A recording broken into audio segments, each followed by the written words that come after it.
Caviar dreams on a tuna fish budget. What's going on? Welcome on in. Welcome on in. Welcome on in. Let's get it. Get it. Get it. We are wrapping up Margaret Joseph's book, Caviar Dreams, Tuna Fish Project. God, I look tired tonight. Jesus. Gee willikers, everybody. Sorry, it has been a very long day. I've been taping all day. I've been working all day. I have another taping after this. So, wowzers. What's going on, guys? Welcome on in. Hope everybody's having a great night. We are finalizing and finishing up our final 3 chapters of Margaret Joseph's book, Caviar Dreams on a Tuna Fish Budget. I hope you have your copy. I hope you read your chapters. Let's break it down, shall we? Da, na, na, na, na, na. Da, na, na, na, na. Give me what I want or I'll give it to myself. Hi. Hi, Gigi. Hi, Aniki. Hi, everybody on the Instagram. We're live on YouTube. We're live on Instagram. Welcome on in, guys. We have a lot to break down. If you haven't, did you take a shower today? Of course I took a shower today, Chris O'Shea. Oh, thank you, Chrissy37G, for the 3 badges. All right. Who read who enjoyed Margaret Joseph's book? I want to know what you guys thought now that we're at the end. Hi, Coffee Buzz. What's going on, everybody? Also, don't forget Adam from Up and Adam and I go live every Wednesday morning. We're going to be going live. We're going to be recapping Real Housewives of New Jersey on Up and Adam tomorrow. So hi, Annie Zohar. So be sure. Hi, Chrissy37G. Thank you for the 3 badges, my love. I love and appreciate you. So if you guys want to watch our recap of Jersey and our announcement, okay, so tomorrow we're announcing our special guests in LA. So we have some announcements that are coming. We're announcing our LA surprise guests, not all of them, but our first batch of guests that'll be at our LA show. And we have another special announcement. So you're going to want to tune in tomorrow morning, 9 a.m. Pacific, 9, 10, 11, 12 Eastern. So noon Eastern, 9 a.m. Pacific, Wednesday morning. We're going to be recapping Real Housewives of New Jersey and making some special announcements. So get ready, everybody. All right. Let's break it down. Chapter 17 of Caviar Dreams, Tuna Fish Budget, How to Survive in Business and Life by Margaret Josephs. Chapter 17 is called Authentically Real. Snap, snap, pat the puss. All the chapters tonight are where we get into Housewives. So now that she's finally joining Housewives, we're going to dive into all of it. So we open up the chapter. Marge is still in the middle of her lawsuit with her bank accounts being tied up and her assets being frozen. And that's when her friend Jody Goldberg told her, you know what, girl, you should just reconsider doing Real Houses of New Jersey. I think it'd be a great opportunity for you. And she's like, you know what? Why not? What could it really hurt? It happened all within 2 weeks. And before she knew it, she did some interviews and boom, they booked her and picked her to be the next housewife of New Jersey.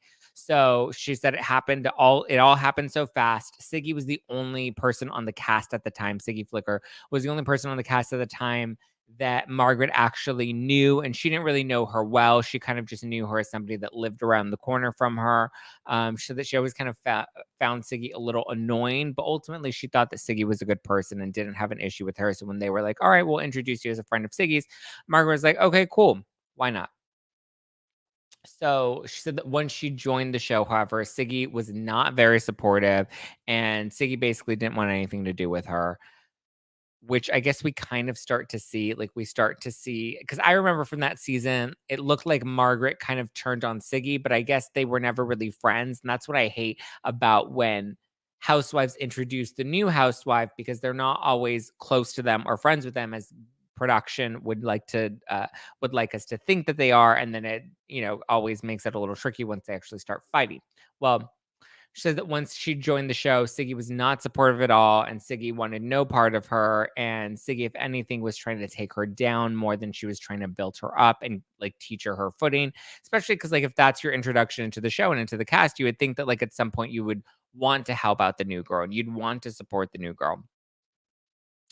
So, but she's like, "You know what? If I'm gonna do it, I'm gonna be fully honest." She said that, Siggy tried to dig up dirt on her and tried to, like, find out all about her lawsuit, which is why she's like, "I just came out the gate swinging, talking about my lawsuits, talking about my business struggles, talking about my affair." She's like, "I was just an open book," which, as we know, Margaret was very much an open book with Pigtails, and that's why she really threw it all out there so that Siggy didn't really have any ammunition, or nobody else had any ammunition to use against Margaret.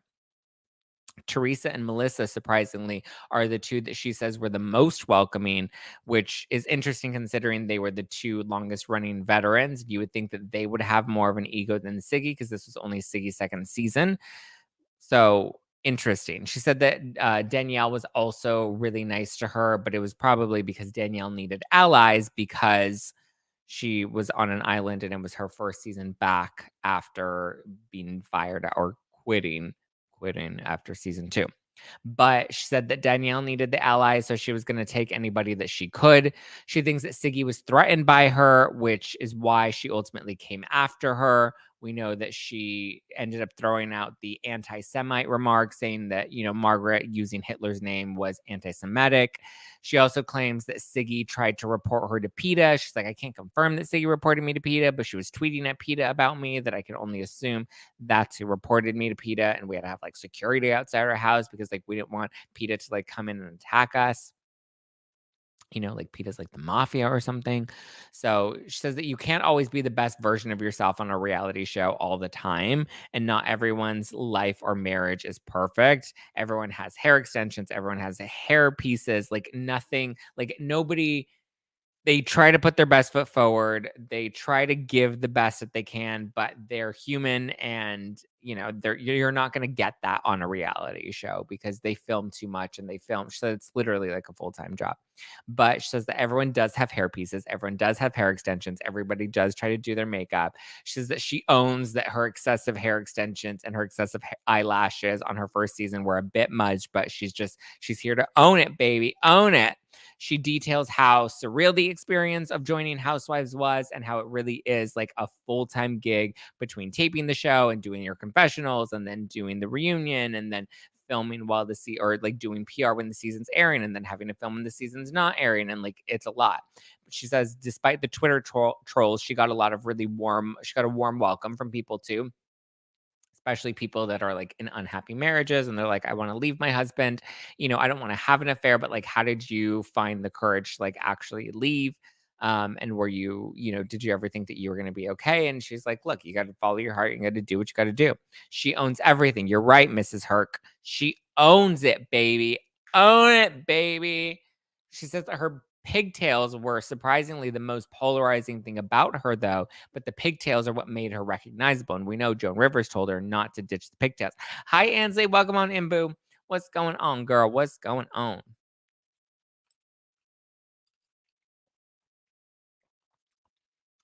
She says that she's proud of the fact that she stayed true to herself despite how reality TV can really change people. And she's very proud of the fact that she's always been authentic. She's always put it all out there, warts and all, and she's never been afraid of what people have had to say about her. Then we get into chapter 18, Pigtails on a Platform. And she says that one of the best perks of being a housewife is getting to go to the Watch What Happens Live clubhouse. And she thinks that Andy secretly loves Marge Sr. more than she loves her. But she says the clubhouse is everything that you would imagine it to be and more. She says that you have to get your glam done there because you need to get the full experience. And they have a makeup artist on hand and she loves her, but she always brings in her own like hair people. But that she definitely loves the team at Watch What Happens Live. And she's like, the decor is so good and it's so, it's so me. It's so the Marge. The wallpaper is colorful and there are touches of Jonathan Altair. Accents all over the place. And they always give you little mini cupcakes with your face on them. And she loves it. And she says that you always just get a rush of adrenaline walking into the studio because then you can also hear like the audience getting ready. And it's just like, she says it's such an experience and she loves it. Then she gets into the reunion and she says that with the reunion, they have to be out of bed and head into glam by 5:30 in the morning. That's when the producers are calling them. They're like, we got to get you into glam. We got to get ready. Let's do it. 5:30 a.m. Start throwing on those lashes. And they all have separate dressing rooms, which I guess we see on at the reunions anyway. They're all in their own separate dressing rooms. They're not allowed to see each other. They're not allowed to talk to each other. Occasionally, the cameras will come in to film them. She said that they then are walked out one by one so that they don't run into each other in the hallways. And then they have to sit there and wait for Andy to come out. And then Andy comes out, and then they just are off to the races and start slinging mud at each other. She says that she has a ritual after every single reunion. She hops into her sweats and she has her driver take her to McDonald's, and she orders a quarter pounder with cheese, large fries, and a Diet Coke because she's trying to watch her figure. Isn't that what we always do? You get the big fat meal and then you get a Diet Coke just to balance it all out.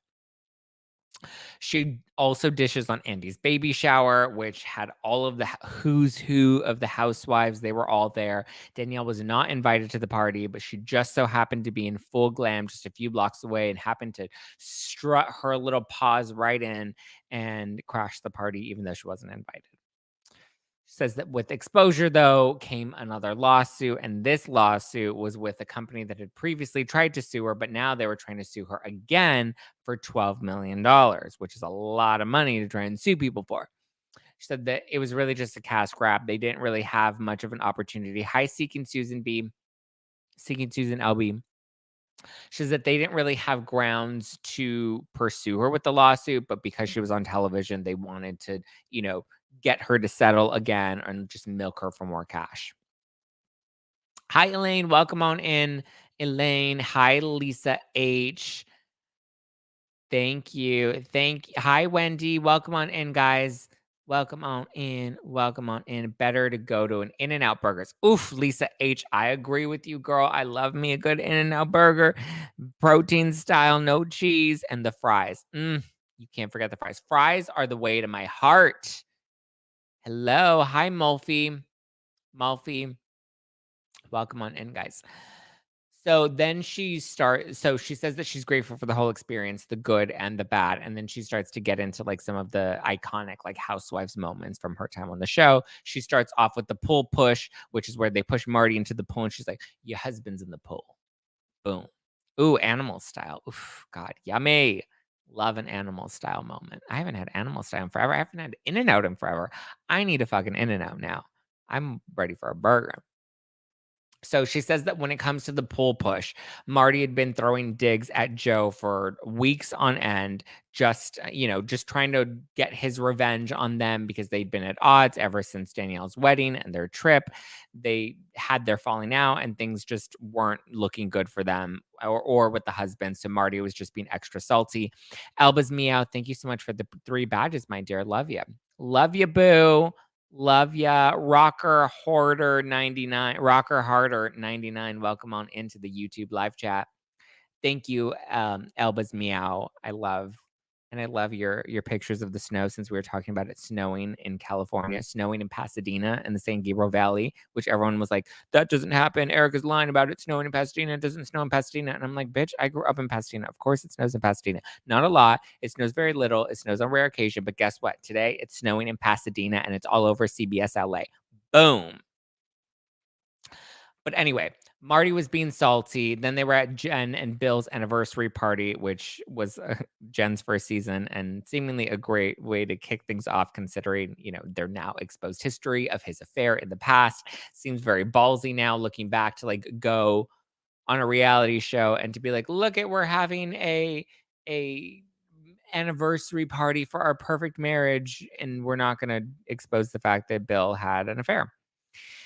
So just more of the theatrics, the smoke and mirrors within their relationship. Even though I love Jen, and I talk about how much I love Jen all the time. Are you growing out your brunette or are you just not doing your color? Thank you, Susan LB, for calling me out. We've had to arrange my bleach schedule around like the tour and other projects and photo shoots that I've been filming. So I'm bleaching it on Friday though. So just so you know, going into next week's live, I won't have my dark roots. I'm finally cutting and bleaching it. I know it's crazy. Everybody keeps talking shit about my hair. I know it looks bad. I know I look like a hot mess express, but trust me, I will come back next week with a fresh bleach. So get off my jock. But anyway, Margaret basically said that when it comes to Marty, he was salty. They were getting tired of him. He was getting in their face. He's been getting in their face for a while. And she said that he was just really heated. So she needed to help him cool off. So she and Joe pushed him into the pool. And then that's when she went up to Danielle and she's like, your husband's in the pool. Then she gets into the pony schedule. I'm sorry, the pony pool.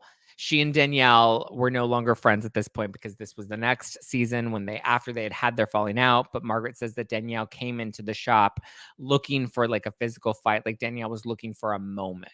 And like Robin Dixon, Danielle's like, I don't need a fucking moment. Well, Margaret said that she did need a moment and she was looking for a fight, and that the whole scene that we saw was much longer than what we saw. That even after Danielle dumped her purse into the candle, that Margaret even then like went and tried to apologize to the store managers and offered to pay for the candle, which was like a $600 candle. And Margaret said, I even went to go pee. So like at that point, I assumed that things were cooling down. And then out of nowhere, Danielle comes out and pulls my pony and like gives me whiplash. And I had to see doctors after that. And it was traumatizing and my family hated it and they were traumatized by it. And she said that from Danielle, it was to be expected, but it was Teresa's involvement that hurt her the most because she genuinely thought that she and Teresa were really good friends. But she said that she knows that Teresa was genuine in her apology and they've since moved on from it. The interesting now is we'll see how things go with this season now that we see Teresa throw all of the stuff at Margaret Josephs during their fight in Nashville, which is where Adam and I will be on April 13th. So make sure you buy your tickets. SpillingTeaLive.com. Okay. Danielle is a wreck of a person. I agree, Lisa H. She is a major wreck of a person. Thank you, Annie, for the compliment. Malfi, Brad Mondo likes a root, and if he approves, then who are we? I love a root too, and I love growing in a root. I don't love when my hair gets like right now. There's just too much hair, and it's a little unruly and messy. I don't like to let my root grow out this long. I typically like to let it grow out to like maybe like the like 6, 7 week mark, 8 weeks max. But after that, I hate growing it out this long. I think right now we're at like the 10 or 11 week mark. But like I said, we're bleaching it on Friday, which I can't fucking wait because I've been dying to bleach my hair. But thank you guys for all the compliments. I know it looks like shit. So despite all the sweet compliments, I get it. I appreciate it. I know it looks like shit right now. I will feel much better about it next week. Okay, then we get into chapter 19, which is the comeback tour, which Margaret talks about some of the I don't want to say the downfall of joining Housewives, but like obviously she got a lot of criticism. Obviously, there were a lot of lawsuits that were coming her way, but she insists that she's not a victim. She's a big girl, and she always puts on her big girl panties when it's time.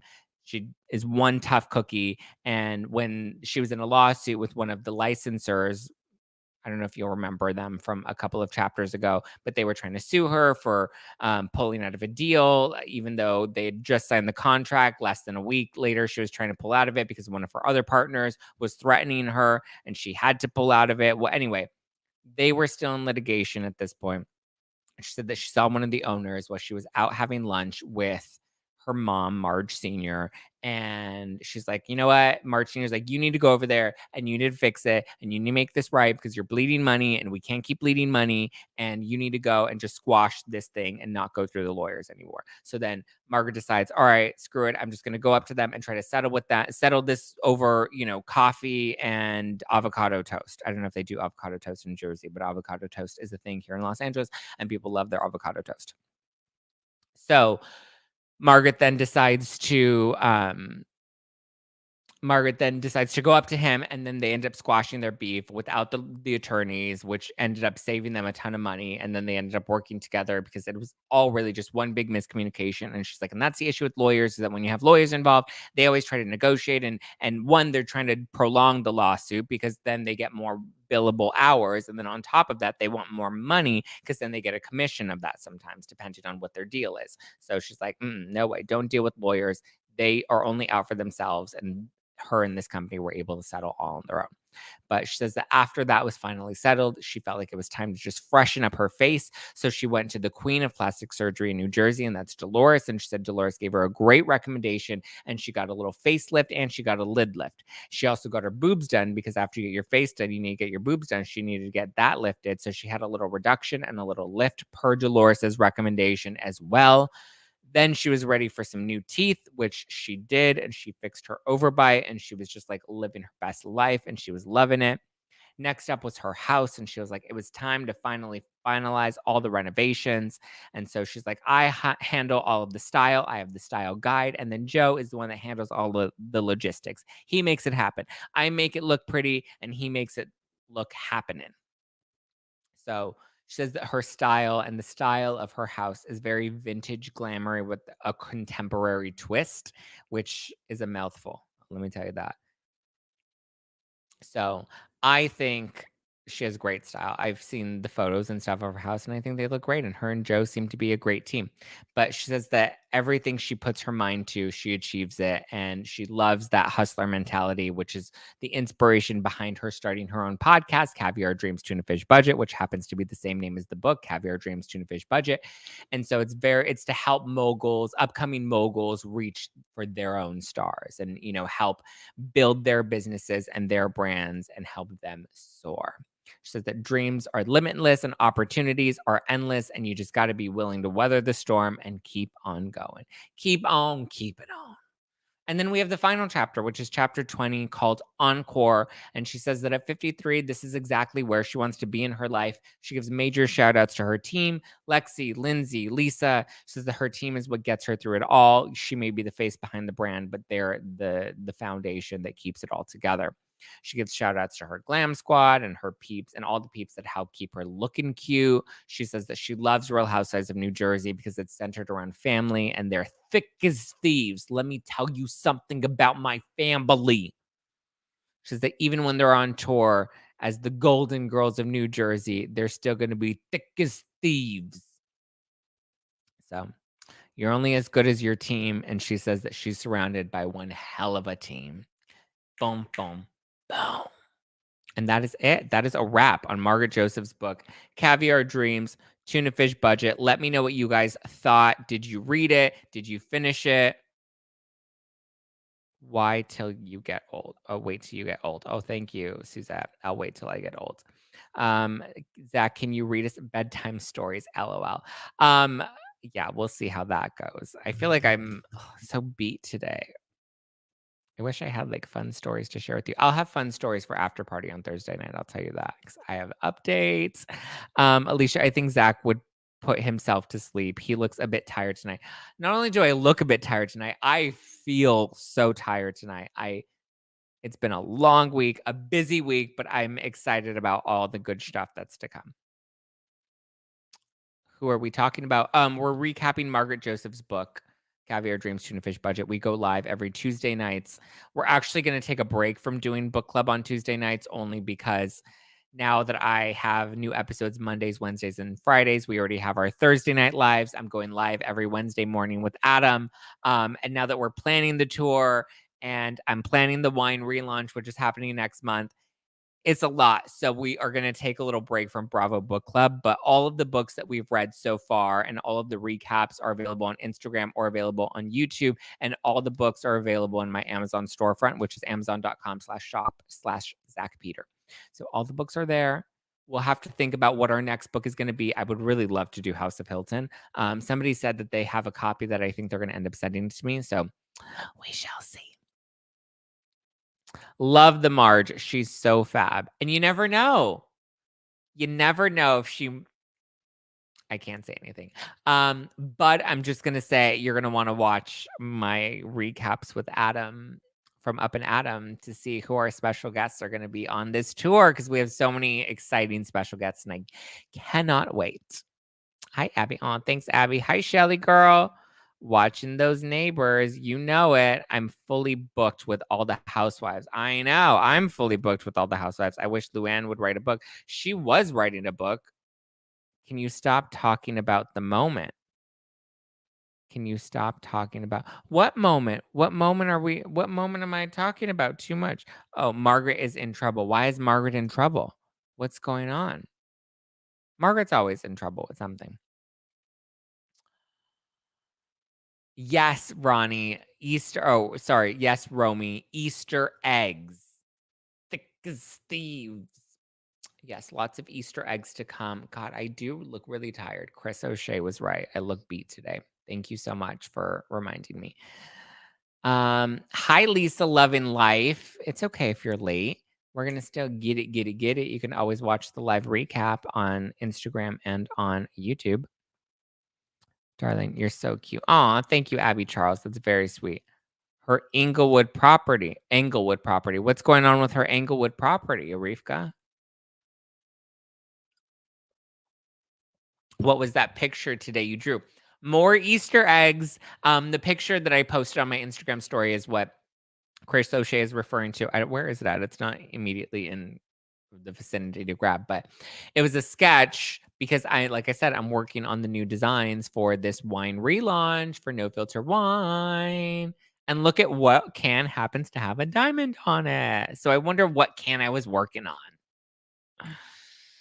on. So yes, I've been in meetings for the wine. I've been in meetings for the tour. So please get your tickets at spillingtealive.com. Please get your tickets at spillingtealive.com because Adam and I are working so hard on this. We're announcing our LA or some of our LA talent tomorrow. So get ready. We're going live tomorrow morning on Up and Adam Live. And yeah, so many surprises in store. Adam just texted me. Uh-oh, am I in trouble? Is he watching this live? Did I reveal something? Uh-oh. See, this is why it's bad when I go live because then I'm like, oops, what did I say? Okay. We do have to wrap this up because I have to tape tomorrow's episode right after this. Zach, do you cook? Your kitchen always looks so clean. I cook every single day. Sometimes I go through phases where I do a lot of Postmates, depending on how busy I am. This probably should have been a Postmates week, but God, the lighting on YouTube is really bad. I'm sorry, guys. I feel like the lighting looks so shitty on YouTube, but it looks great on Instagram. That was a good choice for book club. Margaret is a smart person. I loved Margaret's book. I really enjoyed chatting with her for sure. Darling, you look fabulous. Thank you, Romy. I don't look fabulous, but I appreciate the compliment. As Chris O'Shea in the live chat on Instagram said, I look tired today. Thank you for that. Well, that was quick. I miss it. I know the last 4 chapters were quick. I thought it was going to be you were probably Adam's surprise guest. What do you mean? Did Adam? No, Adam. No, we have a surprise. We have 2 surprise guests. Actually, 3 surprise guests tomorrow. One of them is going to be on my podcast. 2 of them are going to be joining Adam and I live on our thing tomorrow, on our live stream. We go live every Wednesday morning. So you'll see some of them tomorrow for sure. But yes, oh no, her house is in foreclosure after she got sued for not paying full mortgage. Yikes. Oof, Arifka's always got the tea. He's always sliding into my DMs with that tea. All right, guys. Well, thank you so much for joining me for book club tonight. I will keep you posted. It's Tuesday. Who isn't tired? It's been a long week. Thank you. Somebody that gets it. It's Tuesday and it's been a long week. I think I need a fucking drink tonight. You know that? I was trying to not drink. I don't think he announced you were coming. I don't think he needs to announce that I'm coming because I'm on every Wednesday morning with him. So every Wednesday morning, I will be joining Adam and we will be joined by a special guest. There you go. Yes, please send me the link, Arifka. I'm ordering my t-shirt and box. Your box? What box? I'm ordering my t-shirt and box. Also, I know some of you said that you were having trouble getting VIP tickets. I hope I don't regret saying this, but DM me if you bought GA and want VIP or something. Actually, I shouldn't say anything. Just, box of rosé. I love it, Suki. Yay. So exciting. Thank you, Suki. I really appreciate that. Okay. Well, before I end up saying anything else that I probably shouldn't say on tonight's live, I'm going to zip it. And I'm going to say thank you guys for joining me for book club. This has been fun. We did Dorinda's book, we did Erica Jane's book, we did Not All Diamonds and Rose. All so fun. So grateful that I got to spend Tuesday nights with all of you guys. Like I said, I'm going to be taking a break from Tuesday Night Lives just to make sure I can focus on everything else that I'm committed to right now. But we still go live every Thursday nights as usual, and you still get full episodes of the podcast Mondays, Wednesdays, and Fridays. I will be going live with Adam every Wednesday morning to recap Real Housewives in New Jersey and make special announcements about our upcoming tour. Tickets are available at spillingtealive.com. You can stock up on the wine as Suki did at spillingtealive.com. Thank you, Elba's Meow, for the 3 badges. And thank you, Chrissy37G, for the 3 badges. Love it. Love you. Appreciate you. You guys are the bomb.com. Okay. I have 10 minutes before I have to tape tomorrow's episode. So I'm going to log off here so I can breathe for a second, maybe eat a bit, and then I will talk to you guys tomorrow. Love you. Mean it. Bye.